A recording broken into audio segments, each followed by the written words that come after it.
பாவி பசங்க என்ன பண்ணி வச்சிருக்காங்க தெரியுமா? ஏய் இந்த காலகட்டத்துல கருணாநிதி வந்து டான்ஸ் ஆடுறான், தளபதி கச்சேரி தளபதி கூட வந்து அந்த பெரிய கருப்பனா அந்த போலீஸ் ஆடுறாருங்க. என்ன வேற டான்ஸ் ஆட விட்டு நீ ரசிச்சிருப்ப.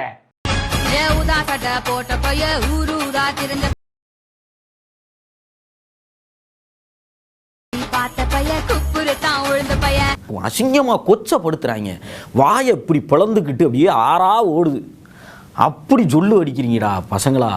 சமீபத்துல வந்து பாத்தீங்கன்னா ஒரு நடிகை, வேற யாரும் இல்ல, நிவேதிதா பெத்ராஜ்.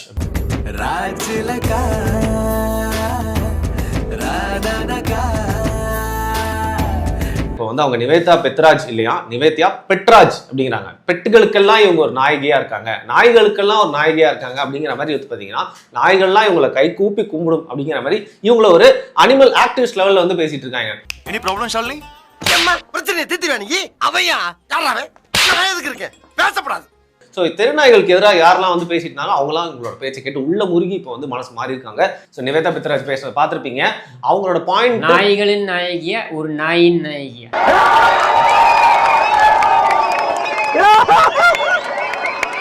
ஒரு segment of the media is representing DMK today. DMK சார்ந்த ஒருத்தர் பேனல்ல இல்லைனா கூட நெறியாளரே திமுகவா மாறிடுறாரு. அந்த நிலைமையில போய்கிட்டு இருக்கு இன்னைக்கு. என்னெல்லாம் சொல்றதா இருந்தா திமுக சொம்புன்னு சொல்லாத, திமுக அண்டான்னு சொல்லு.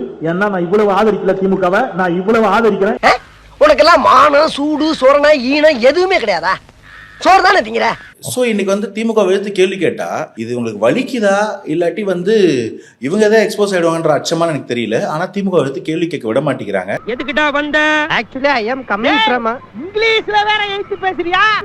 நாயே ஏண்டா எது பேசினாலும் எழுத்து லூஸ் மாதிரி பேசிட்டு இருக்க. அப்புறம் எப்படி பதில் சொல்றது? நல்லா வீங்கின வெட்டுக்கிளி மாதிரி இருந்துட்டு. தாவேகா திமுக எதிர்ப்பை தாண்டி பல விஷயங்கள் பேசுறாங்க, பல கன்ஸ்ட்ரக்டிவான ப்ரொபோசல்ஸ் வைக்கிறாங்க. அது வெளியே தெரியாம இருக்கிறதுக்கு காரணம் திமுகவின் தொங்கு சதைகள் அதுக்கு முட்டு கொடுப்பதே ஒரு முழு நேர வேலையா பார்ப்பது தான்.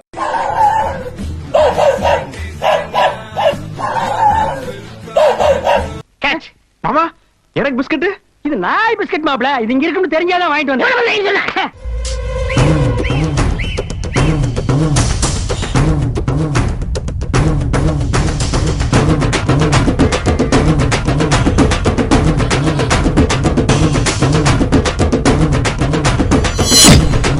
ஆனால் தாவேகா திமுக எதிர்ப்பை பத்தி மட்டும் பேசல. திமுக எதிர்ப்பை பத்தி பேசாம ஏன் போகணும்? இங்க இருக்கிற எல்லா பிரச்சனையும் முக்காவாசி பிரச்சனைக்கு திமுக தான் காரணம்னு அவுட்ரைட்டா நாங்க அலிகேஷன் வைக்கிறோம். உலகத்துல எவ்வளவு அயோக்கியத்தனங்கள் அநீதிகள் நடந்தாலும் அதோடைய வேர் தேடி போனோம்னா அது வந்து அமெரிக்கால போய் நிற்கும். தமிழ்நாட்டில் என்ன அநீதி நடந்தாலும் அதோட வேர் தேடி போனோம்னா கோபாலபுரத்தில் போய் நிற்கும்னு.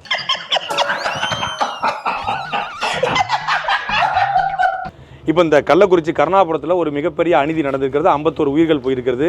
கிட்டத்தட்ட 100 பேர் அரசு மருத்துவமனையில் சிகிச்சை பெற்று வராங்க. எல்லாருக்கும் தெரிஞ்சது. இப்போ இதோடைய வேர் தேடி நேரம் வரும்போது இங்கே வந்து நிற்குது. ஓடி வருகிறான் உதய சூரியன். அஇஅதிமுக ஆட்சியில் நடந்த கண்மூடித்தனமா நம்புறீங்களா இல்ல இதுதான்? நாங்க கண்ணை திறந்துகிட்டு தான் நம்புறோம். இதுல எதுவும் கண்மூடித்தனமா நம்பிக்கை கிடையாது. அஇஅதிமுக காலகட்டத்தில் நடந்த எல்லா துயரங்களையும் எல்லா தவறுகளையும் சரி செய்வதாக கூறியதுதான் திமுகவின் முதல் வாக்குறுதி. அதை எதை நிறைவேற்றுறீங்க நான் கேட்கிறேன். தூத்துக்குடி துப்பாக்கி சூட்டுக்கு ஒரு நபர் ஆணையம் போட்டீங்க. அந்த ஒரு நபர் ஆணையம் ரிப்போர்ட் கொடுத்து எவ்வளவு நாள் ஆகுது? எத்தனை பேரை நீங்க வந்து அட்லீஸ்ட் சஸ்பெண்ட் பண்ணிருக்கீங்க? அருணா ஜெகதீசன் ஆணைய அறிக்கை குறித்து முதல்வர் ஸ்டாலின் சட்டசபையில் பேசினார்.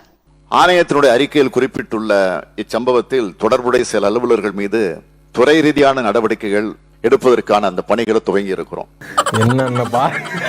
என்னென்ன சொல்றான் பாருங்க. கம்பி கட்டுற கதையெல்லாம் எடுத்து போடுறாங்க. நீங்க அவங்க டிஸ்மிஸ் பண்றது, கேஸ் ப்ரொசீடிங் பண்றது, தண்டனை வாங்கி கொடுக்கறதுக்கு நம்ம அப்புறம் வருவோம். 5 ஆண்டு கால ஆட்சி முடியுது, இன்னும் இந்த இடத்துல எதுவுமே சரி பண்ணல. யாராவ இவ்வளவு அமளிதுமளி இங்க நடந்துட்டு இருக்கு? டம்மியா உட்கார்ந்து ஒருத்தர் மிச்சம் தின்னுட்டு இருக்கான். அதே மாதிரி கொடநாடு கொலை வழக்கு தண்டனை வாங்கி கொடுப்போம் தானே சொல்லிட்டு வந்தீங்க. போலீஸ் ஸ்டேஷன் மரணத்துல ஜெயராஜ் பீனிக்ஸ்க்கு கொலை பண்ணவங்களுக்கு தண்டனை வாங்கி கொடுத்துறீங்களா? ஏண்டா எங்களை இன்னமுமாடா நம்பிக்கிட்டு இருக்க? எங்க பேசிக்கிட்ட பார்த்தாவே உனக்கு தெரிய வேணாமா? டேய் டேய் இப்படிலாம் பண்ணன்னு வச்சுக்கடா, நாசமா போயிருவடா. குறைஞ்சபட்ச தார்மீகமா அவங்க வாங்கி வச்சுட்டு போன 4 லட்சம் கோடி கடன்ல 1.5 லட்சம் கோடி கடனை அடைச்சோம்னா இவ்வளவு வட்டி மிச்சமான்னு சொன்னீங்க. நீங்க வட்டி கடனை அடைச்சு வட்டி மிச்சம் பண்ணல. மேற்கொண்டு 5 லட்சம் கோடி கடன் வாங்கி வச்சிருக்கீங்க. பேசணும் அப்படியே வாழைப்பழம் மாதிரி பேசுவான் மேம். இவன் பேசுறத பார்த்தா எப்படியா பட்டவங்கள தான் உயிர்ந்துருவாங்க. பேசியே கவர் பண்ணுவான் மேம். இவன் சரி, அப்பதான் நடந்துச்சு, அதுக்கு தான் நீதி கேட்கலன்னா அந்த தவறுகள் நடக்காம இருக்கா? அன்னைக்கு பொள்ளாச்சின்னு சொன்னா இன்னைக்கு அரக்கோணம், அண்ணா யூனிவர்சிட்டி, கோயம்புத்தூர் ரேப் கேசஸ், அன்னைக்கு அங்க என்ன குற்றம் இருந்துச்சோ இன்னைக்கு அதே குற்றங்கள் இங்க நடக்குது. அன்னைய விட நீங்க தொடர் குற்றங்கள், தொடர் கொலைகள், கூட்டு பாலியல் வன்புணர்வுகள் நடந்துகிட்டே இருக்கு. எந்த இடத்துல நீங்க பெட்டர், எந்த இடத்துல அதை மாத்துனீங்க? அது ஒரு மாசத்துக்கு முன்னாடி போட்ட உடனே அதனால அடிக்காதீங்க. உனக்கு ஸ்பெஷலா வட போட்டு அடிக்கலாம். உங்களை கேள்வி கேட்காம எப்படி இந்த இடத்த விட்டு போறதுன்றத நீங்க இந்த குற்றச்சாட்டுலாம் சொல்றீங்களா, இந்த குற்றச்சாட்டு பெண்கள் மீதான குற்றச்சாட்டா இருக்கட்டும், இந்த மாதிரி விஷயம் சொல்லும்போது குஜராத்தை பாத்தீங்களா, உத்தரப்பிரதேச பாத்தீங்கன்னா ஒரு காரணம் வைப்பாங்கல்ல. எனக்கு வாயில பச்சையா வந்துரும் பாத்துக்காம. இங்க நடக்கவே இல்லைன்னு நீங்க சொல்றீங்கன்னா, கடந்த 20 ஆண்டு காலமா கடைசி கள்ளச்சாராய மரணம் நீங்க எப்ப பாத்தீங்க? இந்த கள்ளச்சாராயம் கள்ளக்குறிச்சிக்கு முன்னாடி நான் கேக்குறேன். அப்ப எப்படி வந்ததுங்க சம்பந்தம் இல்லாம? அது இங்க டாஸ்மார்க் இருக்கும் போதே கள்ளச்சாராயம் வருது உள்ள, மரணங்கள் நடக்குது. கள்ளச்சாராய மரணங்கள் இல்லாம எத்தனை இடத்துல அது வியாபாரம் ஆகுதுன்னு நமக்கு தெரியாது. இந்த கள்ளச்சாராயத்தை வித்த இந்த கண்ணுக்குட்டிக்கும் சாராயத்தை விற்கிற ஸ்டாலினுக்கும் எந்த வித்தியாசமும் இல்லை.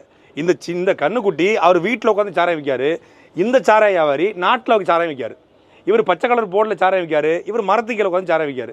நீயும் நல்லவனும் கிடையாது, இவனும் நல்லவனும் கிடையாது. ஃபர்ஸ்ட் 2 பேருக்குமே நான் எதிர்க்கவே சொல்றேன். நீயும் ஒரு குடிகாரன், இவனும் ஒரு குடிகாரன், இவனும் ஒரு ஆண்டப்புழு, நீயும் ஒரு ஆண்டப்புழு. நம்ம தடை பண்ணி வச்சிருக்கிற போதை வஸ்துக்கள்லாம் இங்க இருந்துகிட்டு தான் இருக்கு. பெருசா பேச்சு பொருளாகுது, 2 நாள்ல ஆஃப் ஆகுது. அப்போ இங்க இடத்துல என்னமோ ஒரு பிரச்சனை இருக்கு, இவங்களுக்கு அட்மினிஸ்ட்ரேட் பண்ண தெரியல.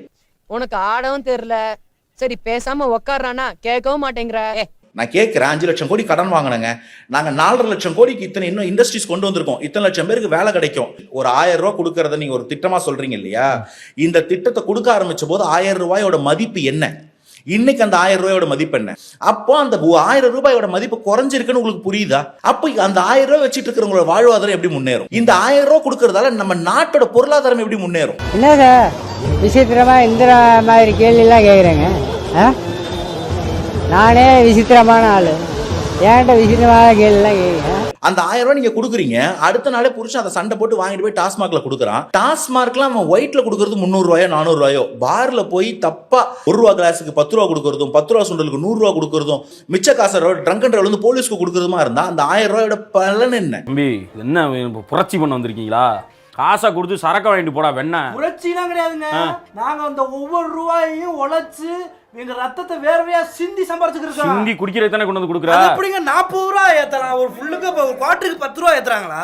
நீங்க படிக்கிற குழந்தைங்களுக்கு ஒரு ஆப்பர்ச்சுனிட்டியா அந்த லேப்டாப் திட்டம் கொடுத்துட்டு இருந்தாங்க. லேப்டாப்பை நிறுத்திட்டு நாங்க டேப் கொடுக்க போறோம்னு சொன்னாங்க. அடிப்படையில் டேபே வந்து ஒரு கேடுகட்ட டிவைஸுங்க, அது எதுக்குமே பயன்படாது. ஆனா அந்த லேப்டாப்பை நிறுத்திட்டீங்க, டேப் கொடுத்தீங்களா? கொடுப்போம் சொன்னீங்கல்ல, ஆனா அவங்க வாக்குறுதியில கொடுக்கற வரைக்கும் கொடுக்க வேண்டியதானங்க.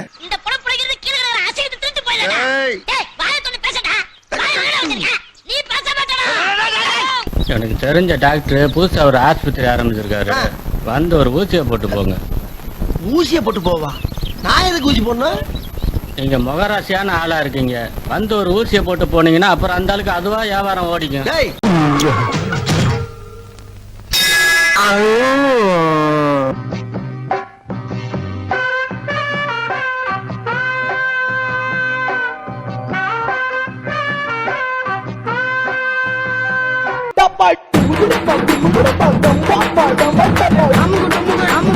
அமுகு டுமுகு அமால் டுமால்